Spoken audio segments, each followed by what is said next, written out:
Bienvenue au QG Weekend sur Africa 24. Voici les titres de l'actualité. Les premiers échos des résultats de la présidentielle au Ghana. John Dramani Mahama est donné victorieux dès le premier tour selon les pronostics. Son principal adversaire, le vice-président Mahamudu Bawumia du parti au pouvoir, a reconnu sa défaite ce dimanche.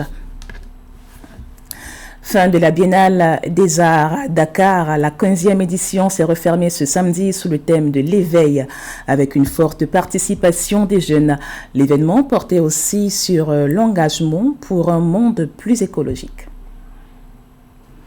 Et immersion dans un univers féerique avec l'artiste Brice Capel, l'auteur-compositeur présentera son spectacle Coloricocola dès le 15 décembre à Paris, un mélange de contes, de chants et de danse qu'il nous partagera en personne dans ce journal.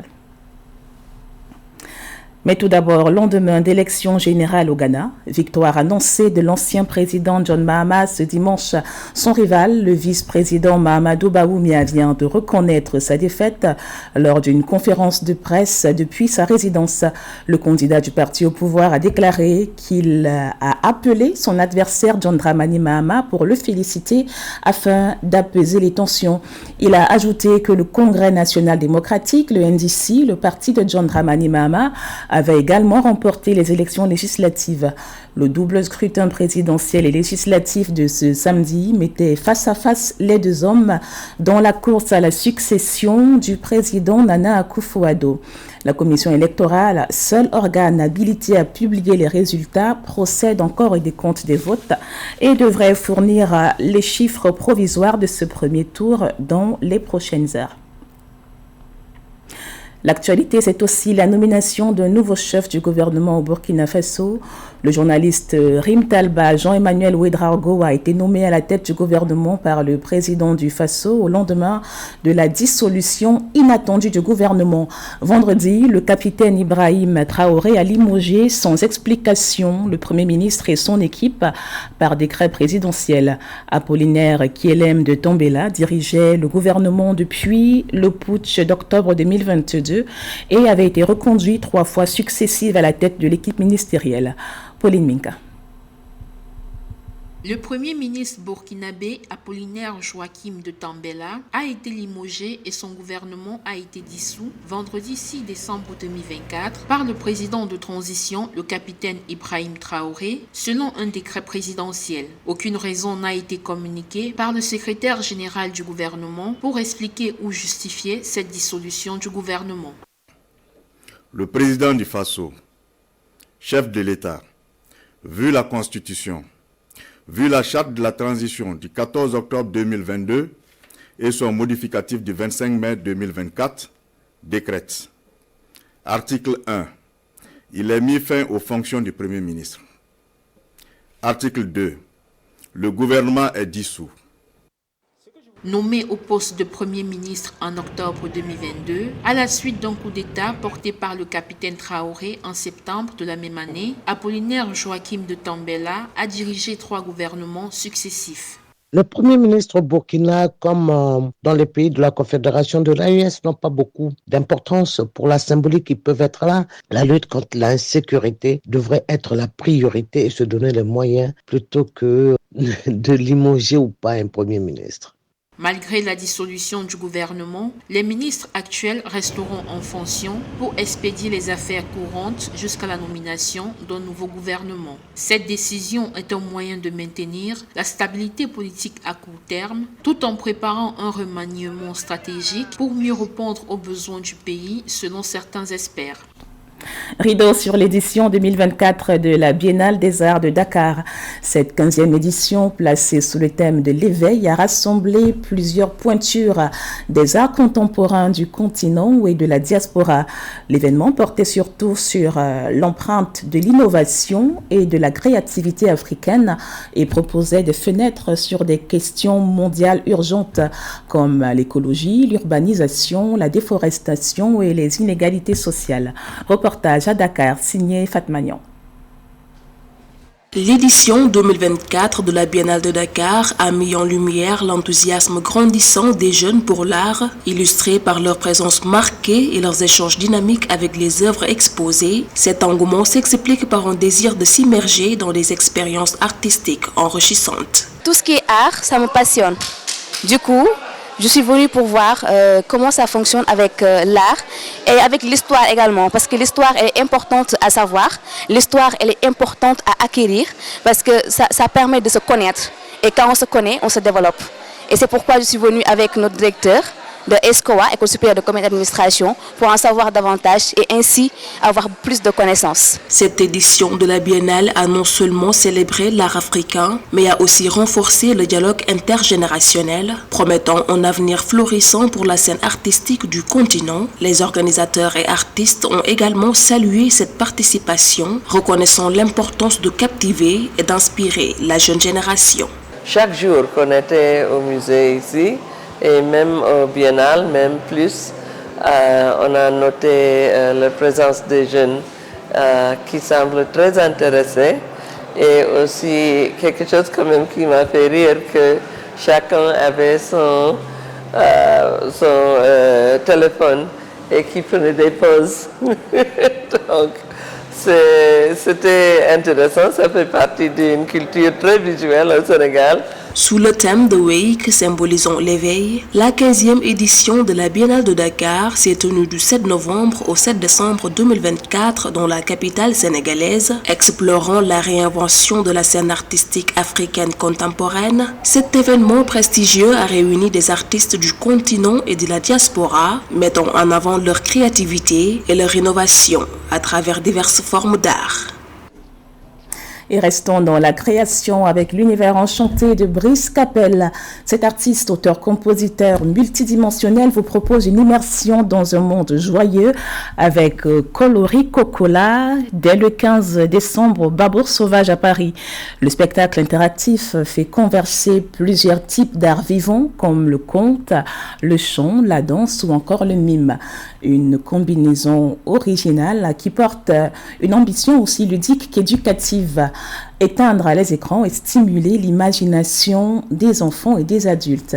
Brice Capel y infuse surtout 4 décennies de carrière musicale marquées par une prime enfance à Lomé au Togo avant l'expatriation de sa famille en France et une vie d'artiste aux nombreuses péripéties.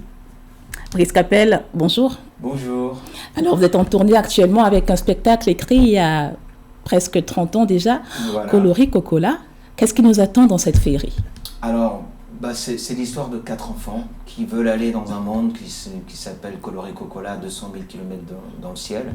Et je fais travailler le public aussi, également. C'est-à-dire que c'est une interaction entre le public et moi, et on va dans ce pays qui est situé à 200 000 km ensemble, oui, dans le partage. Et qu'est-ce qui... racontez-nous l'histoire derrière cet univers créé de Coloris Cocola qui nous emmène ailleurs. L'histoire, c'est le côté imaginaire qu'on doit développer aujourd'hui pour nos enfants. C'est-à-dire que ce qui est important, c'est qu'ils s'assument en tant que tels, quoi, à travers le rêve, parce que chacun a une histoire à raconter. Et dans Coloris Cocola, j'invite les enfants à raconter leur propre histoire. Et ce qui est intéressant, c'est que les enfants viennent d'un peu partout dans le monde. Et en fait, c'est le chemin. C'est-à-dire que c'est le chemin qu'ils mettent en place qui compte. Et le chemin, c'est pas le fait d'arriver à Coloris Cocola. C'est tout ce qu'ils vont vivre ensemble, le partage, la différence, la diversité, ce qu'ils vont s'opposer et puis s'apporter, qui fait qu'ils vont devenir quelqu'un. Et derrière justement les cordes de votre guitare, on a aussi un cri de protestation, on le sent dans votre parole, contre ces écrans justement qui déconnectent les enfants de leur environnement, du besoin d'explorer et donc de leur sensibilité. Quel peut être l'impact de l'art face à ce problème qui va forcément s'amplifier dans les années à venir? L'impact, c'est de sortir, c'est que nous avons 5 sens. Et ces 5 sens, on doit les utiliser. On peut les utiliser en faisant de la cuisine avec papy. On peut les utiliser en regardant la nature. On peut en touchant de la matière. Et parce que rester devant ce biberon électronique qui est l'écran ne rime à rien. ou sinon, il faut l'utiliser à bon escient. Ça doit être un vrai outil. Et je crois que ce qui est important, c'est que nous sommes des animaux sociaux. Et ce qui est important, c'est de s'apporter les uns les autres. Et à travers la création, à travers un chant, à travers de la danse, à travers une histoire, à travers la langue des signes, on peut s'ouvrir aux autres et on peut s'ouvrir au monde. Et ce qui est particulier dans ce spectacle, c'est la combinaison que vous faites de plusieurs arts. J'ai envie de savoir comment est-ce qu'on réussit à trouver le fil qui lie le conte au mime, à la danse, au langage des signes. Ben ça, c'est l'enfance qui révèle tout ça. C'est-à-dire que moi, j'ai eu une enfance avec ma grand-mère qui me racontait des histoires. Donc, ces histoires m'ouvraient sur le monde. Et quand je suis devenu grand, j'ai eu envie de faire la même chose. Et à travers les histoires, j'ai envie de me projeter encore dans le partage. Le fait d'avoir choisi, par exemple, la langue des signes pour raconter l'histoire, c'est aussi me dire que j'ai des gens qui sont différents en face de moi et je veux communiquer avec ces gens-là. Nous sommes tous des êtres humains. Ils ont beau avoir un handicap, ils restent des êtres humains. Et le but, c'est ça. C'est l'entraide, c'est la solidarité, c'est la fraternité, c'est l'échange et la diversité. Et donc, dès le 15 décembre, vous serez à Paris, au Babour Sauvage. Mais ce spectacle, Codricocola, n'est qu'un élément de la large palette de votre carrière. 4 décennies sur la scène musicale. Racontez-nous, qu'est-ce qu'on en retient? Qu'est-ce qu'on en retient? Juste encore du travail, de la rigueur, de la discipline. On parlait tout à l'heure en coulisses du talent. Le talent ne s'acquiert pas tout seul et même quand il est là, il faut beaucoup travailler, il faut avoir beaucoup de rigueur, il faut avoir de la discipline. Tout est possible et reste possible quand on ose, on se bat, on se donne les moyens et qu'on n'abandonne jamais. Quel est votre rapport avec le continent? Vous êtes d'origine togolaise. Oui. Est-ce qu'on a déjà eu la discographie de Brice Capel sur le continent africain? Peut-être. Je crois qu'on l'a eu à travers un journaliste africain qui s'appelle Maurice Touré. Mais je ne sais pas si les gens me connaissent vraiment en Afrique. En tout cas, ils vous connaîtront dès aujourd'hui sur Africa 24. Faites-nous écouter un bout de votre composition qui parlerait à vos racines. Alors, ce n'est pas ma composition, mais la composition de Sting, mais c'est une belle adaptation. Et on l'a déjà, l'ombre est tombée l'emmène, bédon koussoube clan clan, ma ba, sobe sila, aklo soube dila, nimi atenyon be, nous si oleto, et si la ja, aklo mia benti. Aklomia benti, si jajala, si jajala, aklomia benti, aklomia benti, aklomia benti, aklomia benti. C'est en quelle langue? En mina. En mina. Merci infiniment Brice Capel pour cet échange et ces mélodies. Et bonne suite pour la tournée. À bientôt. Au plaisir. C'était le journal de la rédaction. Merci à vous pour votre fidélité. L'actualité continue sur Africa 24. Woo!